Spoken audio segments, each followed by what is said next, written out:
하나님의 말씀은 창세기 39장 3절에서 6절까지의 말씀입니다. 저와 여러분이 한 목소리로 읽도록 하겠습니다. 그의 주인이 여호와께서 그와 함께 하심을 보며 또 여호와께서 그의 범사에 형통하게 하심을 보았더라. 요셉이 그의 주인에게 은혜를 입어 섬김에 그가 요셉을 가정 총무로 삼고 자기의 소유를 다 그의 손에 위탁하니 그가 요셉에게 자기의 집과 그의 모든 소유물을 주관하게 한 때부터 여호와께서 요셉을 위하여 그 애굽 사람의 집에 복을 내리심으로 여호와의 복이 그의 집과 밭에 있는 모든 소유에 미친지라. 주인이 그의 소유를 다 요셉의 손에 위탁하고 자기가 먹는 음식 외에는 간섭하지 아니하였더라. 요셉은 용모가 빼어나고 아름다웠더라. 아멘. 요셉은 형들에 의해서 이스마엘 상인들에게 팔려서 애굽까지 오게 되었습니다. 그리고 요셉은 애굽에 도착해서는 바로의 신하인 친위대장 보디발의 집에 노예로 가게 되었습니다. 그런데 오늘 말씀 3절 말씀을 보면 이 상황에 대해서 성경이 무엇이라고 말씀하고 있습니까? 여호와께서 요셉과 함께 하심으로 요셉이 형통한 자가 되어서 보디발의 집에 있게 되었다라고 말씀하고 있습니다. 요셉에 대한 성경의 평가가 좀 이상하게 들릴 수 있습니다. 지금 요셉은 노예의 신분이고 2번이나 팔려서 보디발의 집에 도착하게 된 것입니다. 그런데 어떻게 이것을 성경은 형통이라고 하는 단어를 사용할 수 있을까 하는 것입니다. 한국어로 형통이라고 하는 단어를 ESV 영어 성경으로 찾아보면 success, 성공이라고 하는 단어가 사용되고 있습니다. 이 대목에서 성경의 관점이 잘 이해되지 않는 이유는 무엇입니까? 일반적으로 내가 생각하는 형통과 사람들이 말하는 형통과 하나님께서 성경이 말씀하시는 형통이 완전히 다르기 때문에 그런 것입니다. 이 세상이 말하는 형통은 무엇이겠습니까? 출세하고 돈을 많이 벌고 좋은 곳에 시집 장가를 가서 고급 세단을 끌고 아무런 어려움 없이 쇼핑을 할 수 있을 때에 형통이라고 하는 단어를 사용하지 않겠습니까? 반면에 하나님께서 말씀하시는 형통은 무엇인가 하면 요셉이 드디어 저희가 지난주에 살펴보았던 것처럼 드디어 자신과 늘 함께 하시던 하나님을 애굽에 와서야 철저하게 홀로 있게 되면서 하나님을 100% 찾게 되고 하나님을 100% 의지하게 되고 그 하나님과 동행하게 된 것을 성경은 형통이라고 말씀하고 있습니다. 세상의 형통과 성경적인 형통의 차이점을 만약에 비유하자면 이렇게 비유할 수 있을 것 같습니다. 세상의 형통은 강남 금싸라기 땅에 월 매출 1억을 올릴 수 있는 고급 주유소를 차리고 소유하게 된 것이라면 하나님의 형통은 평생 파고 또 파도 마르지 않는 석유 매장지 자체를 찾게 된 것과 같은 것입니다. 이것을 예레미야 2장 13절 말씀해 보면 이렇게 말씀하고 있습니다. 이스라엘 백성들이 생수의 근원 대신 하나님을 버리고 스스로 웅덩이를 팠다라고 말씀하시면서 이스라엘 백성들이 판 웅덩이는 물을 가두지 못할 터진 웅덩이라고 말씀하고 있습니다. 사랑하는 여러분, 여러분이 그동안 혈안이 되어서 그렇게 찾고 구하고 있었던 것은 무엇입니까?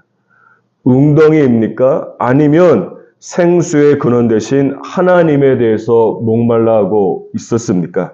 성경은 아무런 망설임 없이 말씀하고 선포하고 있습니다. 지금 당장 물이 없고 메마른 땅을 걸어간다고 할지라도 생수의 근원 대신 하나님과 함께 있는 것이 형통이며 또한 성공이라고 말씀하고 있습니다. 따라서 지금 여러분의 인생 가운데에 여러 가지 재정적인 어려움이나 환경적 고난과 또한 망하기 일보 직전의 상황이라고 할지라도 저와 여러분이 늘 나와 함께 하셨던 그 하나님과 함께 할 수만 있다면 곧 회복될 것입니다. 곧 물된 동산처럼 물이 터져 나오게 될 것입니다. 물이 담긴 웅덩이를 찾아 헤매는 그런 인생이 아니라 생수의 근원 대신 하나님과 함께하는 인생이 저와 여러분이 되기를 주님의 이름으로 축복합니다. 4절에서 6절까지의 말씀을 보면 애굽 친위 대장 보디발이 요셉에게 그의 집과 재산에 대한 전권을 지금 주고 있습니다. 구체적으로 6절 말씀에 보면 보디발은 자신의 소유를 모두 다 요셉의 손에 위탁했다라고 말씀하고 있습니다.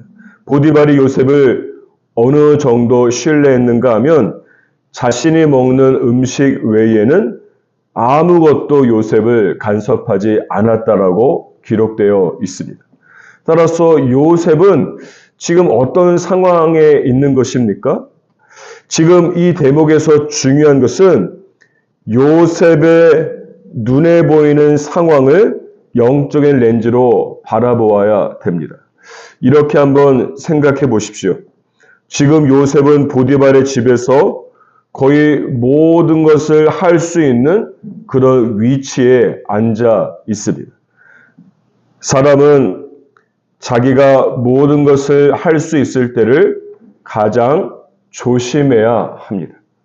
처음에야 그렇지 않겠지만 자기 말 한마디에 모든 사람들이 일사불란하게 움직이고 명령을 따르고 자기 소유의 돈은 아닐지라도 자기가 맡은 돈이라도 그 돈으로 못하는 일이 없게 될 때에 그 순간 사람은 내가 무엇이라도 된 것 같이 생각하기 쉽습니다. 그리고 내 자신도 모르게 지켜야 될 선을 넘게 되면서 내가 정말 그 무엇이 된 것으로 하나님이 된 것처럼 생각하고 행동할 때가 있다라고 하는 것이죠. 이런 면에서 지금 요셉은 친위대장 보디발의 집에서 승승장구하고 있지만 영적 렌즈로 바라볼 때 요셉은 영적으로는 가장 조심하고 또 조심해야 할 때가 되는 것입니다. 다른 말로 말하면 요셉은 지금 사단의 영적 공격을 받고 실패할 수 있는 그런 영적인 위치 가운데 있다라고 하는 것입니다.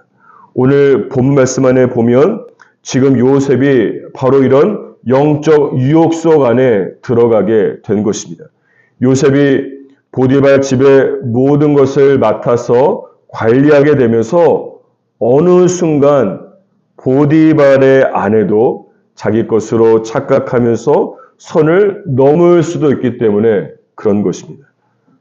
이것을 모를 없는 사단이 7절 말씀에 보시면 요셉에게 다가오고 있는 것입니다. 7절 말씀에 보십시오. 요셉의 주인 친위대장 보디발의 아내가 요셉에게 추파를 던지고 있고 동침하기를 요구했다라고 말씀하고 있습니다. 창세기 1장에도 보면 바로 아담이 오늘 본문 말씀에 기록된 요셉과 같이 하나님으로부터 모든 전권을 부여받았습니다. 창세기 1장 26절 말씀 안에 보면 하나님께서 아담에게 바다의 물고기와 하늘의 새와 그리고 온 땅과 땅에 기는 모든 피조물들을 통치하고 다스리게 했다라고 말씀하고 있기 때문에 그렇습니다.